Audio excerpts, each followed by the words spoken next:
ಇನ್ನು ಮೋದಿ ಮಾದರಿಯನ್ನ ರಾಜ್ಯಗಳು ಕೂಡ ಅನುಸರಿಸಿದ್ರೆ ಯಾವ ರೀತಿ ಅನುಕೂಲ ಆಗುತ್ತೆ ಅನ್ನೋದು ಕೂಡ ಪ್ರಶ್ನೆ ಆಗುತ್ತೆ. ಏನದು ಮೋದಿ ಮಾದರಿ, ಏನು ಅನುಕೂಲ ಆಗುತ್ತೆ ಅನ್ನೋದನ್ನ ನಾವು ನೋಡ್ತಾ ಹೋದ್ರೆ, ಆರ್ಥಿಕ ಹೊರೆ ತಗ್ಗಿಸೋದಕ್ಕೆ ಕೇಂದ್ರ ಸರ್ಕಾರ ನಾನಾ ರೀತಿಯ ಕಸರತ್ತನ್ನ ಮಾಡ್ತಾ ಇದೆ. ಇದು ತೀರಾ ಅಗತ್ಯ ಕೂಡ ಆಗಿದೆ. ದಯವಿಟ್ಟು ಸಹಕರಿಸಿ ಅಂತ ಹೇಳ್ತಾ ಇದ್ದಾರೆ. ಆರ್ಥಿಕ ಹೊರೆ ತಗ್ಗಿಸೋದಕ್ಕೆ ಏನು ಮಾದರಿ? 2 ತಿಂಗಳಿಂದ ತೈಲೋತ್ಪನ್ನಗಳ ಬೆಲೆ ಏರಿಕೆ ಮಾಡಿಲ್ಲ. 2 ತಿಂಗಳಿಂದ ರೇಟ್ ಜಾಸ್ತಿ ಮಾಡಿಲ್ಲ. ಪರ್ ಡೇ ಸಾವಿರಾರು ಕೋಟಿ ರೂಪಾಯಿ ಲಾಸ್ ಆಗ್ತಾ ಇದ್ರು ಕೂಡ ಕೇಂದ್ರ ಸರ್ಕಾರ ಯಾವುದೇ ರೀತಿಯ ದರ ಏರಿಕೆ ಮಾಡಿಲ್ಲ. ಆಯಿಲ್ ಕಂಪನಿಗಳು ಲಾಸಲ್ಲಿ ಇದ್ರೂ ಕೂಡ ಆ ಒತ್ತಡವನ್ನು ತಡೆಯುವಂತಹ ಕೆಲಸ ಕೇಂದ್ರ ಸರ್ಕಾರದಿಂದ ಆಗ್ತಾ ಇದೆ. ನಾನೀಗಾಗಲೇ ಹೇಳ್ತಾ ಇದ್ದೆ, ದಿನಕ್ಕೆ 1,000 ಕೋಟಿ ವೀಕ್ಷಕರೇ, ಹತ್ತಿರ 1,000 ಕೋಟಿ ರೂಪಾಯಿ ನಷ್ಟ ಆದರೂ ಕೂಡ ಯಾವುದೇ ರೀತಿ ಬೆಲೆ ಏರಿಕೆ ಮಾಡಿಲ್ಲ. ಎಲ್ಲವನ್ನೂ ಕೂಡ ಕೇಂದ್ರ ಸರ್ಕಾರ ನೋಡ್ಕೋತಾ ಇದೆ. ಪೆಟ್ರೋಲ್ ಅಬಕಾರಿ ಸುಂಕ 13ರಿಂದ 3 ರೂಪಾಯಿಗೆ ಇಳಿಸುವಂತಹ ಕೆಲಸ. ಇನ್ನು ಪೆಟ್ರೋಲಿಯಂ ವಿಚಾರಗಳಿಗೆ ಬಂದರೆ 1,000 ಕೋಟಿ ಲಾಸ್ ಆಗ್ತಾ ಇದೆ. ವಿದೇಶಿ ವಿನಿಮಯ ಮೀಸಲು ನಿಧಿ ರಕ್ಷಣೆಗೆ ಒದ್ದಾಡುವಂತಹ ಕೆಲಸ ಆಗ್ತಾ ಇದೆ. ಫಾರೆಕ್ಸ್. ಇನ್ನು ಮಿತವ್ಯಯಕ್ಕೆ ದೇಶವಾಸಿಗಳಿಗೆ ನರೇಂದ್ರ ಮೋದಿಯವರು ಮನವಿಯನ್ನ ಮಾಡಿಕೊಂಡ್ರು. ಈ ಎಲ್ಲ ವಿಚಾರಗಳನ್ನು ಇಟ್ಕೊಂಡು ಸ್ವತಃ ಬೆಂಗಾವಲು ವಾಹನಗಳ ಸಂಖ್ಯೆಯನ್ನ ಇಳಿಸಿದ್ದಾರೆ ಪ್ರಧಾನಿ ಮೋದಿಯವರು. ಕೇವಲ ಒಂದೇ ಒಂದು ಬೆಂಗಾವಲು ವಾಹನ ಸಾಕು ಅಂತ ಹೇಳಿ. ಸೊ ಇದೇ ಮೋದಿ ಮಾದರಿಯನ್ನೇ ಅನುಸರಿಸಿದೆ ಕೇಂದ್ರ ಸಚಿವರು ಕೂಡ. ಅಂದರೆ ಎಲ್ಲ ಕೇಂದ್ರ ಸಚಿವರು ಬಹುತೇಕ ಮೋದಿ ಮಾದರಿಯನ್ನು ಅನುಸರಿಸಿದ್ದಾರೆ. ಬಿಜೆಪಿಯ ಸಿಎಂಗಳು ರಾಜ್ಯ ಸಚಿವರಿಂದಲೂ ಕೂಡ ಅನುಸರಿಸುವಂತಹ ಕೆಲಸ ಆಗ್ತಾ ಇದೆ. ಪೆಟ್ರೋಲ್ ಡೀಸೆಲ್ ಬಿಟ್ಟು ವಿದ್ಯುತ್ ವಾಹನಗಳ ಬಳಕೆಗೆ ಒತ್ತು ಕೊಡುವಂತಹ ಕೆಲಸ ಸದ್ಯಕ್ಕೆ ಆಗ್ತಾ ಇದೆ. ಇವನ್ನ ಉಪಯೋಗಿಸಿದರೆ ಈಗ ಸದ್ಯಕ್ಕೆ ತೊಂದರೆ ಆಗಲ್ಲ ಅನ್ನುವಂತಹ ಇರಾದೆ. ಸೊ ಪೆಟ್ರೋಲ್ ಡೀಸೆಲ್ ಬಿಟ್ಟು ವಿದ್ಯುತ್ ವಾಹನಗಳ ಬಳಕೆಗೆ ಒತ್ತು ನೀಡುವಂತಹ ಕೆಲಸ ಕೇಂದ್ರ ಸಚಿವರಾದಿಯಾಗಿ ಎಲ್ಲ ರಾಜ್ಯಗಳ ಮುಖ್ಯಮಂತ್ರಿಗಳು, ಬಿಜೆಪಿಯ ಸರ್ಕಾರ ಎಲ್ಲೆಲ್ಲಿದೆಯೋ ಅಲ್ಲಿರುವಂತಹ ಸಚಿವರುಗಳು ಇದನ್ನ ಫಾಲೋ ಮಾಡುವಂತಹ ಕೆಲಸವನ್ನ ಮಾಡ್ತಾ ಇದ್ದಾರೆ. ಈ ಬಗ್ಗೆ ಆರೋಗ್ಯ ಸಚಿವ ದಿನೇಶ್ ಗುಂಡೂರಾವ್ ಕೂಡ ಮಾತಾಡಿದ್ದಾರೆ. ನೋಡ್ಕೊಂಬರ. ಅದಕ್ಕೆ ಜನರಿಗೆ ಸುಮ್ಮನೆ ಇವರು ಒಂದೊಂದು ತೀರ್ಮಾನ ತಗೊಳ್ತಾರೆ. ಕರೆದು ಮಾತಾಡಿ ಸ್ಪಷ್ಟವಾದಂಥ ವಿಷಯ ಏನು ಅಂತ ಹೇಳಬೇಕು, ಚರ್ಚೆ ಮಾಡಬೇಕು, ಎಲ್ರಿಗೂ ಕೂಡ ಮಾಹಿತಿ ಕೊಡಬೇಕು. ಇವ್ರು ಹೇಳಿದ ಪ್ರಕಾರ ನಾವು ಕುಣಿಬೇಕು ಅಂತ ಹೇಳಿದ್ರೆ ನಾವೇನು ಮಾಡೋದು? ಒಂದ್ಸಲ ನೀವು ಓಡಿ ಅಂತ ಹೇಳಿದ್ರೆ ಓಡಬೇಕು, ಕೂತ್ಕೊಳ್ಳಿದ್ರೆ ಕೂತ್ಕೋಬೇಕು, ಮಲ್ಕೊಳ್ಳಿದ್ರೆ ಮಲ್ಕೋಬೇಕು. ಆ ಥರ ಆಗ್ತದಾ? ಹಂಗಾಗೋದು ಸಾಧ್ಯ ಇಲ್ಲ ನೋಡಿ. ಅದಕ್ಕೆ ಜನರಿಗೆ ಸುಮ್ಮನೆ ಇವರು ಒಂದೊಂದು ತೀರ್ಮಾನ ತಗೊಳ್ತಾರೆ. ಕರೆದು ಮಾತಾಡಿ ಸ್ಪಷ್ಟವಾದಂಥ ವಿಷಯ ಏನು ಅಂತ ಹೇಳಬೇಕು, ಚರ್ಚೆ ಮಾಡಬೇಕು, ಎಲ್ರಿಗೂ ಕೂಡ ಮಾಹಿತಿ ಕೊಡಬೇಕು. ಇವ್ರು ಹೇಳಿದ ಪ್ರಕಾರ ನಾವು ಕುಣಿಬೇಕು ಅಂತ ಹೇಳಿದ್ರೆ ನಾವೇನು ಮಾಡೋದು? ಒಂದ್ಸಲ ನೀವು ಓಡಿ ಅಂತ ಹೇಳಿದ್ರೆ ಓಡಬೇಕು, ಕೂತ್ಕೊಳ್ಳಿದ್ರೆ ಕೂತ್ಕೋಬೇಕು. ಇನ್ನು ಮೋದಿ ಮಾದರಿಯನ್ನ ರಾಜ್ಯಗಳು ಕೂಡ ಅನುಸರಿಸಿದ್ರೆ ಯಾವ ರೀತಿ ಅನುಕೂಲ ಆಗುತ್ತೆ ಅನ್ನೋದು ಕೂಡ ಪ್ರಶ್ನೆ ಆಗುತ್ತೆ. ಏನದು ಮೋದಿ ಮಾದರಿ, ಏನು ಅನುಕೂಲ ಆಗುತ್ತೆ ಅನ್ನೋದನ್ನ ನಾವು ನೋಡ್ತಾ ಹೋದ್ರೆ, ಆರ್ಥಿಕ ಹೊರೆ ತಗ್ಗಿಸೋದಕ್ಕೆ ಕೇಂದ್ರ ಸರ್ಕಾರ ನಾನಾ ರೀತಿಯ ಕಸರತ್ತನ್ನ ಮಾಡ್ತಾ ಇದೆ. ಇದು ತೀರಾ ಅಗತ್ಯ ಕೂಡ ಆಗಿದೆ. ದಯವಿಟ್ಟು ಸಹಕರಿಸಿ ಅಂತ ಹೇಳ್ತಾ ಇದ್ದಾರೆ. ಆರ್ಥಿಕ ಹೊರೆ ತಗ್ಗಿಸೋದಕ್ಕೆ ಏನು ಮಾದರಿ? 2 ತಿಂಗಳಿಂದ ತೈಲೋತ್ಪನ್ನಗಳ ಬೆಲೆ ಏರಿಕೆ ಮಾಡಿಲ್ಲ. 2 ತಿಂಗಳಿಂದ ರೇಟ್ ಜಾಸ್ತಿ ಮಾಡಿಲ್ಲ. ಪರ್ ಡೇ ಸಾವಿರಾರು ಕೋಟಿ ರೂಪಾಯಿ ಲಾಸ್ ಆಗ್ತಾ ಇದ್ರು ಕೂಡ ಕೇಂದ್ರ ಸರ್ಕಾರ ಯಾವುದೇ ರೀತಿಯ ದರ ಏರಿಕೆ ಮಾಡಿಲ್ಲ. ಆಯಿಲ್ ಕಂಪನಿಗಳು ಲಾಸಲ್ಲಿ ಇದ್ರೂ ಕೂಡ ಆ ಒತ್ತಡವನ್ನು ತಡೆಯುವಂತಹ ಕೆಲಸ ಕೇಂದ್ರ ಸರ್ಕಾರದಿಂದ ಆಗ್ತಾ ಇದೆ.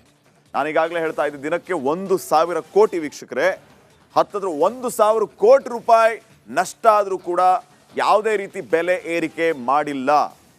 ಎಲ್ಲವನ್ನೂ ಕೂಡ ಕೇಂದ್ರ ಸರ್ಕಾರ ನೋಡ್ಕೋತಾ ಇದೆ. ಪೆಟ್ರೋಲ್ ಅಬಕಾರಿ ಸುಂಕ 13ರಿಂದ 3 ರೂಪಾಯಿಗೆ ಇಳಿಸುವಂತಹ ಕೆಲಸ. ಇನ್ನು ಪೆಟ್ರೋಲಿಯಂ ವಿಚಾರಗಳಿಗೆ ಬಂದರೆ 1,000 ಕೋಟಿ ಲಾಸ್ ಆಗ್ತಾ ಇದೆ. ವಿದೇಶಿ ವಿನಿಮಯ ಮೀಸಲು ನಿಧಿ ರಕ್ಷಣೆಗೆ ಒದ್ದಾಡುವಂತಹ ಕೆಲಸ ಆಗ್ತಾ ಇದೆ. ಫಾರೆಕ್ಸ್. ಇನ್ನು ಮಿತವ್ಯಯಕ್ಕೆ ದೇಶವಾಸಿಗಳಿಗೆ ನರೇಂದ್ರ ಮೋದಿಯವರು ಮನವಿಯನ್ನ ಮಾಡಿಕೊಂಡ್ರು. ಈ ಎಲ್ಲ ವಿಚಾರಗಳನ್ನು ಇಟ್ಕೊಂಡು ಸ್ವತಃ ಬೆಂಗಾವಲು ವಾಹನಗಳ ಸಂಖ್ಯೆಯನ್ನ ಇಳಿಸಿದ್ದಾರೆ ಪ್ರಧಾನಿ ಮೋದಿಯವರು. ಕೇವಲ ಒಂದೇ ಒಂದು ಬೆಂಗಾವಲು ವಾಹನ ಸಾಕು ಅಂತ ಹೇಳಿ. ಸೊ ಇದೇ ಮೋದಿ ಮಾದರಿಯನ್ನೇ ಅನುಸರಿಸಿದೆ ಕೇಂದ್ರ ಸಚಿವರು ಕೂಡ. ಅಂದರೆ ಎಲ್ಲ ಕೇಂದ್ರ ಸಚಿವರು ಬಹುತೇಕ ಮೋದಿ ಮಾದರಿಯನ್ನು ಅನುಸರಿಸಿದ್ದಾರೆ. ಬಿಜೆಪಿಯ ಸಿಎಂಗಳು ರಾಜ್ಯ ಸಚಿವರಿಂದಲೂ ಕೂಡ ಅನುಸರಿಸುವಂತಹ ಕೆಲಸ ಆಗ್ತಾ ಇದೆ. ಪೆಟ್ರೋಲ್ ಡೀಸೆಲ್ ಬಿಟ್ಟು ವಿದ್ಯುತ್ ವಾಹನಗಳ ಬಳಕೆಗೆ ಒತ್ತು ಕೊಡುವಂತಹ ಕೆಲಸ ಸದ್ಯಕ್ಕೆ ಆಗ್ತಾ ಇದೆ. ಇವನ್ನ ಉಪಯೋಗಿಸಿದರೆ ಈಗ ಸದ್ಯಕ್ಕೆ ತೊಂದರೆ ಆಗಲ್ಲ ಅನ್ನುವಂತಹ ಇರಾದೆ. ಸೊ ಪೆಟ್ರೋಲ್ ಡೀಸೆಲ್ ಬಿಟ್ಟು ವಿದ್ಯುತ್ ವಾಹನಗಳ ಬಳಕೆಗೆ ಒತ್ತು ಕೊಡುವಂತಹ ಕೆಲಸ ಸದ್ಯಕ್ಕೆ ಆಗ್ತಾ ಇದೆ. ಇರಾದೆ. ಸೊ ಪೆಟ್ರೋಲ್ ಡೀಸೆಲ್ ಬಿಟ್ಟು ವಿದ್ಯುತ್ ವಾಹನಗಳ ಬಳಕೆಗೆ ಒತ್ತು ನೀಡುವಂತಹ ಕೆಲಸ ಕೇಂದ್ರ ಸಚಿವರಾದಿಯಾಗಿ ಎಲ್ಲ ರಾಜ್ಯಗಳ ಮುಖ್ಯಮಂತ್ರಿಗಳು, ಬಿಜೆಪಿಯ ಸರ್ಕಾರ ಎಲ್ಲೆಲ್ಲಿದೆಯೋ ಅಲ್ಲಿರುವಂತಹ ಸಚಿವರುಗಳು ಇದನ್ನ ಫಾಲೋ ಮಾಡುವಂತಹ ಕೆಲಸವನ್ನ ಮಾಡ್ತಾ ಇದ್ದಾರೆ.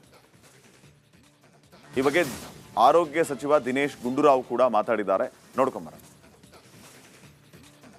ನೋಡಿ, ಅದಕ್ಕೆ ಜನರಿಗೆ ಸುಮ್ಮನೆ ಇವರು ಒಂದೊಂದು ತೀರ್ಮಾನ ತಗೊಳ್ತಾರೆ, ಕರೆದು ಮಾತಾಡಿ ಸ್ಪಷ್ಟವಾದಂತೆ ವಿಷಯ ಏನು ಅಂತ ಹೇಳಬೇಕು, ಚರ್ಚೆ ಮಾಡಬೇಕು, ಎಲ್ಲರಿಗೂ ಕೂಡ ಮಾಹಿತಿ ಕೊಡಬೇಕು.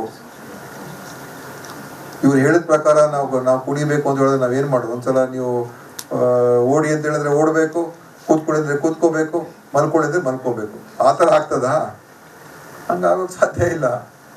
ನೋಡಿ, ಅದಕ್ಕೆ ಜನರಿಗೆ ಸುಮ್ಮನೆ ಇವರು ಒಂದೊಂದು ತೀರ್ಮಾನ ತಗೊಳ್ತಾರೆ, ಕರೆದು ಮಾತಾಡಿ ಸ್ಪಷ್ಟವಾದಂತೆ ವಿಷಯ ಏನು ಅಂತ ಹೇಳಬೇಕು, ಚರ್ಚೆ ಮಾಡಬೇಕು, ಎಲ್ಲರಿಗೂ ಕೂಡ ಮಾಹಿತಿ ಕೊಡಬೇಕು. ಇವ್ರು ಹೇಳಿದ ಪ್ರಕಾರ ನಾವು ಕುಣಿಬೇಕು ಅಂತ ಹೇಳಿದ್ರೆ ನಾವೇನು ಮಾಡೋದು? ಒಂದ್ಸಲ ನೀವು ಓಡಿ ಅಂತ ಹೇಳಿದ್ರೆ ಓಡಬೇಕು, ಕೂತ್ಕೊಳ್ಳಿದ್ರೆ ಕೂತ್ಕೋಬೇಕು.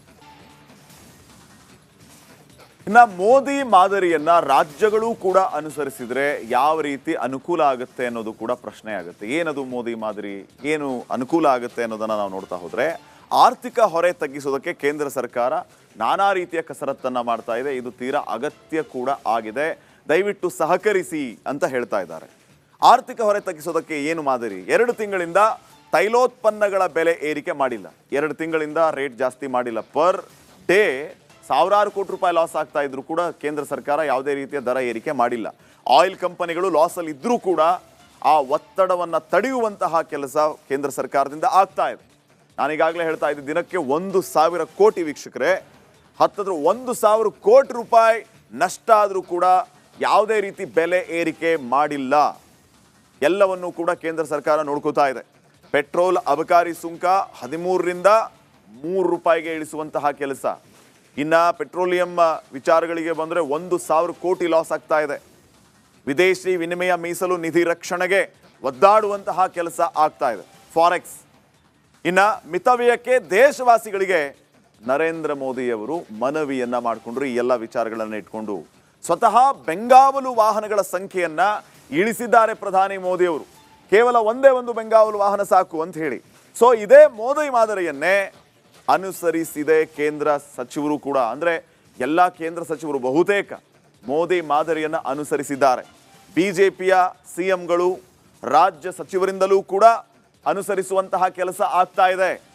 ಪೆಟ್ರೋಲ್ ಡೀಸೆಲ್ ಬಿಟ್ಟು ವಿದ್ಯುತ್ ವಾಹನಗಳ ಬಳಕೆಗೆ ಒತ್ತು ಕೊಡುವಂತಹ ಕೆಲಸ ಸದ್ಯಕ್ಕೆ ಆಗ್ತಾ ಇದೆ. ಇವಿ